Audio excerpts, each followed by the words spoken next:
Hi guys, I'm going to talk to you about psychologically preparing for BMT. BMT is a massive mind game. Lack of sleep, getting yelled at, being away from home, lack of freedom, etc. It's because they want to weed out the weenies and initiate you into an elite force. In the weeks leading up to basic training, I strongly suggest that you psychologically prepare in every single way that you can. Get a lot of sleep, eat right, exercise, stop doing anything that you shouldn't be doing, and all in all, just get into a healthy mindset. The reason for this is because lack of sleep, lack of hydration, lack of eating correctly, lack of exercise, and doing any kind of drugs or drinking alcohol can all impact your psychological state. And that in turn can affect your physiological state. So if you're bad mentally, you're more susceptible to injury. And also, boot camp's just gonna suck in general if you can't get it straight psychologically. Tip number 1, research what happens during basic. This way you can mentally put yourself in this place and you can see exactly what you're gonna be doing. And that way you can psych yourself up for it.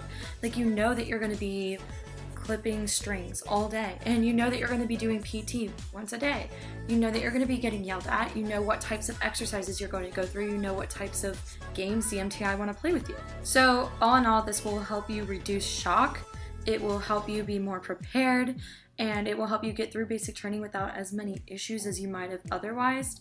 And honestly, it'll just help you have less of a hard time. Tip number 2, research the kinds of games that MTIs play with you. I realize this is a little bit similar to the last tip, but it's a little different because this specifically focuses on the games that your military instructors are going to be playing with you, and some of them can be really rough on you psychologically. So if you're prepared for them ahead of time, it won't be as shocking or upsetting, although I'm sure that them yelling at you is going to be upsetting anyway. But anyway, also I want you to understand that MTIs are only doing their job, and they might be having a little fun too because they have to do their job day in and day out. They're there making sure that they're building airmen, and they basically live there and they spend all their time there. They're away from their families. They have to have fun somehow. And they make sure that you have fun at times too. So yeah. Also, MTIs don't hate you. It may seem like they do, but really they're just doing their job. Tip number 3, there will be drama on your flight. It's bound to happen. Just brace for impact and try to realize that nobody means it. Everyone there is tired, hungry, scared, annoyed, and ready to leave. They're all probably wondering why they joined the military at all at this point. They're probably upset. They probably miss home. So do you. Everyone feels the same way to some degree. And if you realize that, and you also realize that you're a family now, every family fights, and you guys are going through a really rough situation together, and that's actually a really beautiful thing. You guys are all going through the same exact experience together. So you should really be grateful that you have them to lean on through this process, because if you went through it alone, I guarantee you'd go crazy. So, fights are bound to happen. Try to realize that everyone is going through a rough time and nobody really means it. They're all just kind of cranky, and just make up with them. Just even if you're not even wrong, just say, I'm sorry. It's not that hard, and honestly, if you're just the bigger person, it'll make your whole life easier during basic. Tip number 4, write yourself a letter of all the reasons that you decided to join the military.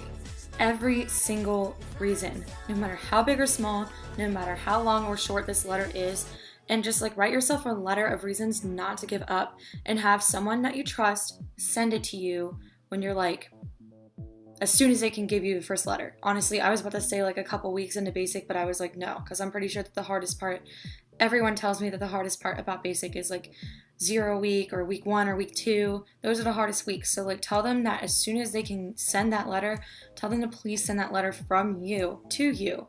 But make sure that they put someone else's name on there, put that person's name as the return address, because if it's from you, I'm not sure if they'll let you send yourself letters. I don't know how that works, but do that. It will motivate you. You will read that and be okay, this is why I signed up for this. And when you're feeling you just want to quit, you won't. Tip number 5, give yourself something to look forward to all the time. I hear people coming back on recruiter's assistance And they're always telling me the same thing. They're always like, okay, you need to live day to day. You need to live meal to meal. You need to live Sunday to Sunday. And like, here's like the lowdown on that. Like day to day, obviously, is you get up, you go to bed, and you look forward to going to bed every single day. But the meal to meal, like you're really gonna look forward to all your meals. Except I guess at first when you're like really scared because you only get like 3 minutes to eat your meal. But then the Sunday to Sunday one, that one's like a big deal. I kind of didn't understand it at first, but everybody loves going to church during basic training. So everyone looks forward to it because it's like a time of stress relief. There's no MTI there. You're not getting yelled at. It's a good time. Like I'm pretty sure you're allowed to listen to music. Like it's one time out of the week that you're allowed to just like let loose, relax, and have fun. So live Sunday to Sunday. As every Sunday passes, there's only like 8 Sundays or 9, I guess, if you count that week and a half, the half week. Whatever, you know what I mean. But anyway, give yourself things to look forward to. Ultimately, the biggest thing that you're probably going to be looking forward to, like in the long run, is graduation. Something that I'm doing is I'm taking like a little calendar and I'm crossing off every day as I go by so I can see my progress and also see how like quick it actually flies. The reason for this is that having something to look forward to keeps you motivated. So you're going to want to try harder, do your best, keep pushing even when you want to quit because you're looking forward to whatever it is at the time. Tip number 6. It's okay to feel a little sad and a little down and a little homesick at times. It's okay to feel like you want to quit. But if you get to any point during basic training where you feel like you are actually mentally ill, you need to get help. Final tip number 7. All this being said, I think you need to challenge yourself. I think that's going to be like the number one thing that I could say that can help you prepare for basic training. Because if you get in the mindset of challenging yourself all the time, then going to basic training is just another challenge, and it's one that you can meet and succeed and maybe exceed at. So you should definitely try to do something that kind of scares you often. Don't do anything dangerous now, but go out there, do something you're afraid of, challenge yourself before you leave for basic training, and it'll just give you like a leg up in your mentality before you leave. And I guess the final thing I want to say is basic training is so short. Like I know that 8.5 weeks sounds like a long time, but in reality it's 8.5 weeks. That's like 2 months. It's not even half the year. It's not even 1% of your entire life. Less than 1%, guys. Come on, you can get through this. You got this. And now if you follow all my tips, hopefully you'll be psychologically prepared for basic training. Bye guys!